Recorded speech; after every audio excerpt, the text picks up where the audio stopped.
Jadi bukan teror sebenarnya. Jadi dan itu bukan Facebook, itu SMS kok. Itu bukan di sosial media, bukan. Itu setahu saya itu di SMS, soalnya saya tanya kan sama kakak saya juga. Enggak kok, kita cuma nasehatin dia gitu kan. Kakak saya cuma nasehatin dia kok, bilangnya jangan sampai dikuasain sama iblis gitu kan. Dibilang begitu. Oh ya udah, pokoknya jangan sampai.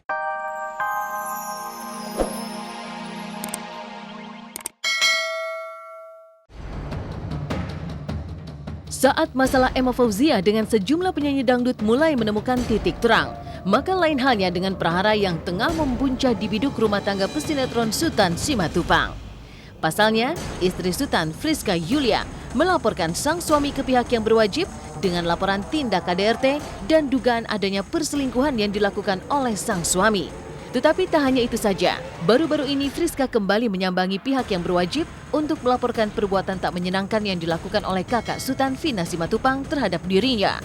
Pasalnya, di dalam akun jejaring sosial, Vina kerap melontarkan kata-kata yang tak pantas dan menjurus ke penghinaan dan fitnah.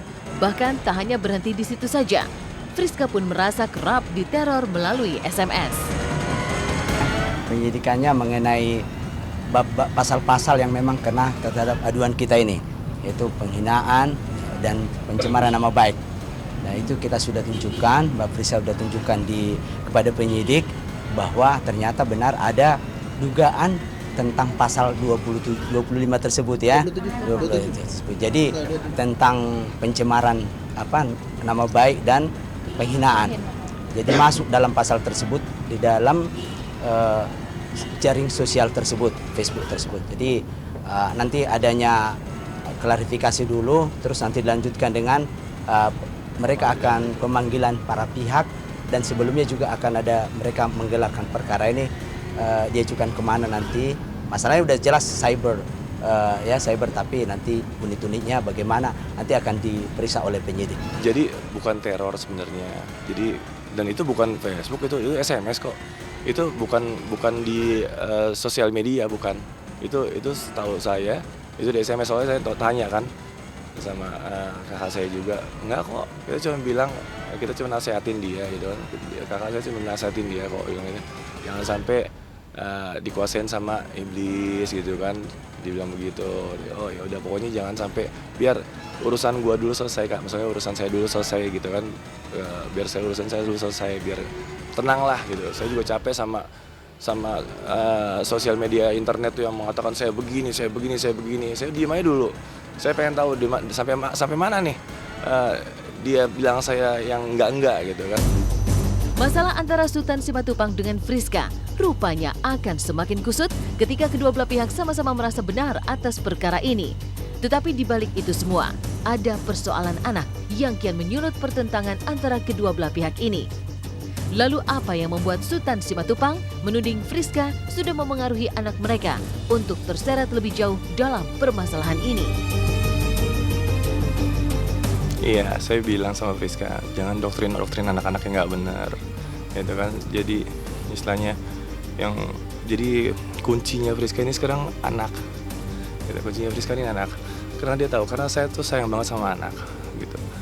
Jadi sampai saya bilang gini, Friska, saya ini capek, gitu.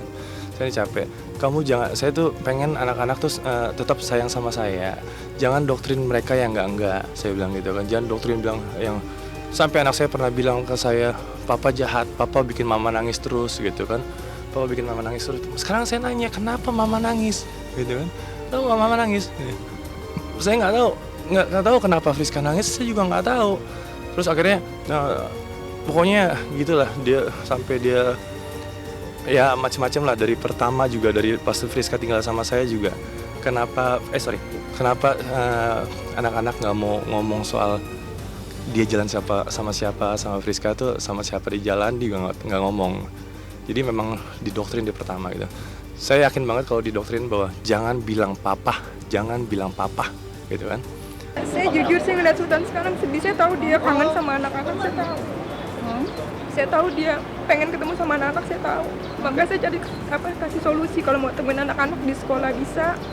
Kalau nggak kita janjian di mana. Saya sempat bilang itu sama dia.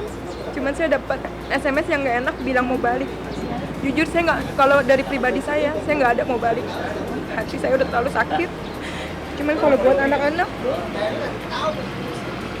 saya maunya papanya ada buat mereka. Karena biar gimana pun mereka masih butuh papanya. Saya nggak butuh orang tuanya, saya butuh sultannya buat anak-anak saya, bukan buat saya pribadi. Kalau buat saya pribadi, jujur nggak bisa, saya sakit hati. Saya pengen banget, Mas. Saya, kerinduan saya tuh memang saya ingin membesarkan anak saya, itu hidup dengan saya, biar saya yang menghidupi mereka sampai mereka benar-benar berpisah dengan saya, istilahnya mungkin sampai ajal memisahkan saya sama anak-anak saya gitu kan. Saya ingin sekali membagian anak-anak saya gitu. Tapi dalam satu hal ini, kalau misalnya mereka masih sama Friska ya susah.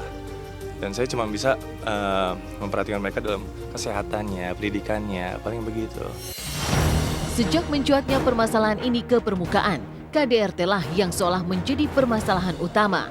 Tetapi dituding kerap melakukan KDRT, justru dibantah mentah-mentah oleh Sultan Simatupang. Maka saya sekali lagi bilang, saya nggak pernah namanya KDRT, itu saya nggak pernah.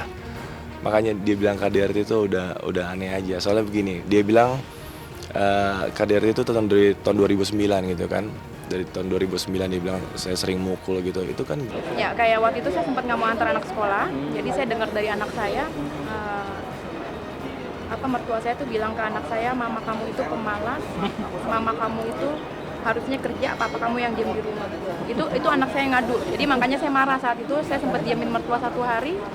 Nah pas hari Selasanya itulah kejadian.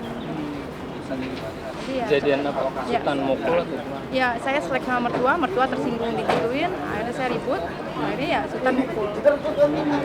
Cuman ya dia ngakuin kan dia mukul saya, jadi ya udah nanti lihat hasil visum.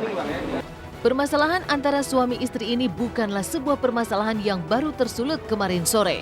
Rupanya pasangan ini telah terlibat perang dingin dalam waktu yang cukup lama. Lalu benarkah jika pelaporan Friska itu adalah buntut dari kesabarannya selama ini? Atau justru Friska sudah mulai gerah dengan segala tindak tanduk sang suami? Ya, saya masih coba untuk baik, saya masih coba untuk ya udah yuk kita coba berbaik lagi, minta maaf, memang akuin kesalahan, coba bangun lagi. Cuman dari pihak merekanya kan yang terus-terusan nggak pernah stop memaki dan dengan kata-kata manis ke saya, jadi ya udah, berarti kan nggak ada solusi. Sekarang kalau saya yang bersikeras untuk baik, mereka nggak baik, buat apa? Sia-sia dong usaha saya. Jadi ya mungkin yang terbaik ya seperti ini, mungkin endingnya ya mau nggak mau keluarga kita harus pecah. tapi saya berusaha untuk coba memperbaiki, tapi memang dari dianya nggak mau. Makanya saya udah bilang, saya udah 2 kali coba ngajak dia baikan, maksudnya dia minta maaf sama orang tua, tapi dia nggak mau. Udah saya nggak tahu lagi dia harus gimana. Pemirsa, ini kita sekarang lagi nunggu giliran untuk bisa nyebrang, tapi di seberang kita bisa kita lihat tuh ada Victoria Building.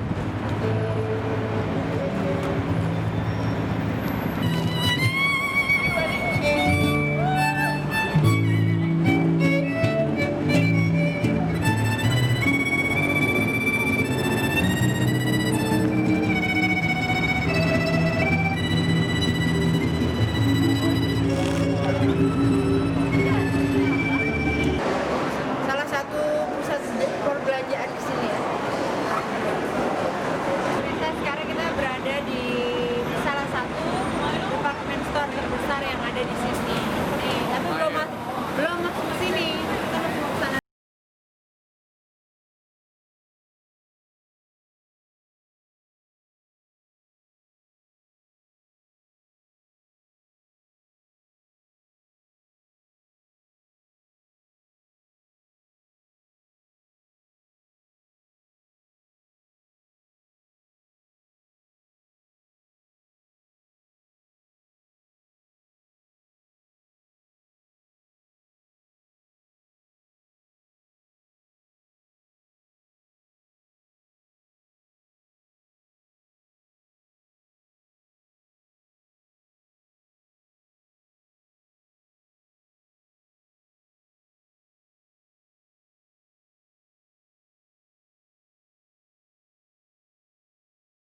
dari Tumbalong Garden ya.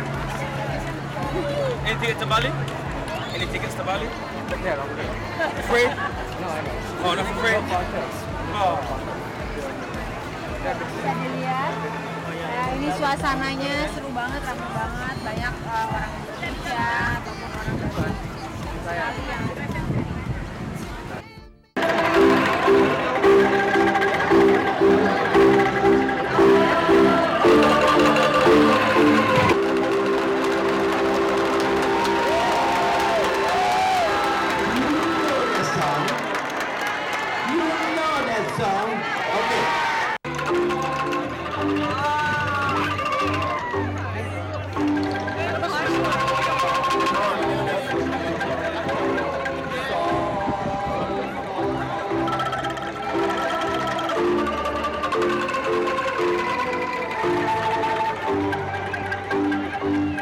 Oke pemirsa, masih di Festival Indonesia bersama saya Ola Rahmat.